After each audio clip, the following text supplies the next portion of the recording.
100% reliant on the general public's disposable income. An industry in the past that has made mountains of money entertaining people all around the world. Then I want you to imagine, dear viewer, said industry reaching maturity, getting a little old, getting a little tired, getting a little bit too corporate, and then all the people working within that industry through their ignorance and arrogance driving off half the paying customers. So even I get hate from Star Wars fans when I'm like, look dog, you're just mad the franchise isn't aging with you. You're no Star Wars fan in my mind. You guys, I have a very bad feeling about this.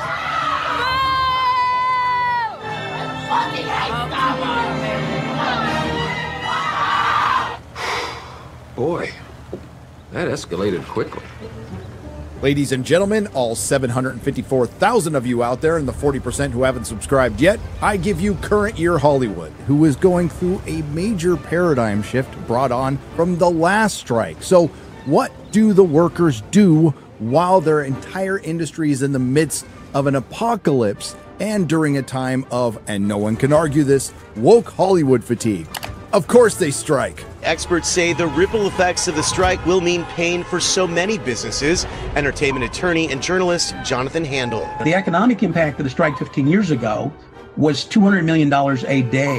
We are probably seeing, with inflation, something more like $250 million a day. What's frustrating is that we just came off of a great rebound from COVID year and momentum was moving forward, and then something that's completely out of our control like this happened. Been a long, strange journey to get here, particularly in the last few years. A lot of very hard work and dedication has gone into destroying a lot of the things we love and destroying the relationship between Hollywood and its audience. This was no accident. It was a perfect storm of greed, corruption, raging narcissism, arrogance, corporatism, and activism, all walking hand in hand while ignoring and taking for granted what they need: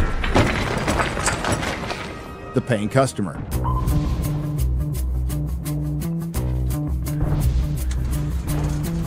An industry that was deemed essential by the state over certain types of restaurants, salons, gyms, and countless other small businesses that were absolutely destroyed during COVID. Corporations resurrected or paid billions for franchises that they would eventually completely destroy. Star Trek killed.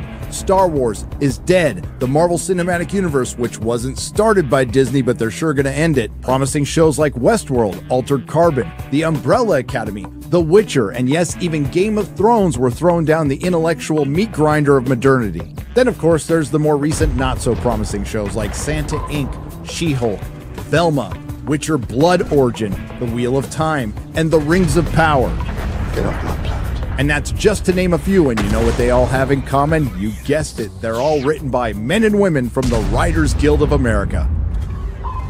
Now that the streaming bubble has burst, has Hollywood collectively seen the error of their ways? Now that the corporations have slowed down their spending, at least stopped spending it like a president's crackhead son in China on creative talent and content for platforms that don't turn a profit. Maybe everyone in Tinseltown has finally realized that alienating the audience is a really bad idea, and maybe they have learned from the precious few successes they've had in the theaters that they had every intention of abandoning. In just 3 weeks, Trolls World Tour made nearly $100 million in rentals. The results for Trolls World Tour have exceeded our expectations and demonstrated the viability of premium video on demand. It made more money for Universal in 3 weeks at home than the original film did in its theatrical run.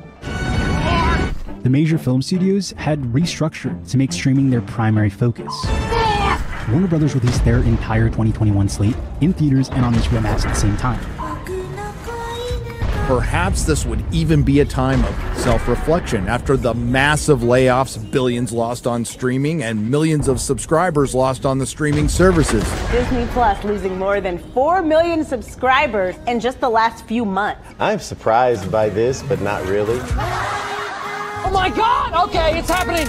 Everybody stay calm. What's the procedure, everyone? What's the procedure? Stay calm! Wait. Everybody calm down! Hollywood is in full panic mode, and they will eat themselves because, again, this is a strike during the apocalypse. Both sides have their gripes. Some are legit, some are stupid. But if you think I'm being hyperbolic about this being a possible Hollywood apocalypse, well, I'm not the only one saying that. The IP era's venture capitalist philosophy has poisoned movies, and Jacob Aller here makes a lot of great points while still missing the giant 900-pound blue-haired activist in the room, as well as completely leaving out a party partially responsible for this giant disaster. But don't worry, we'll get to them. It's the corporation's turn. Among so many heinous problems trickling down on our heads from the top of the film industry is that of intellectual property, because it's the IP's fault. It's not that adaptations are new, but that the ability to make a living by creating anything else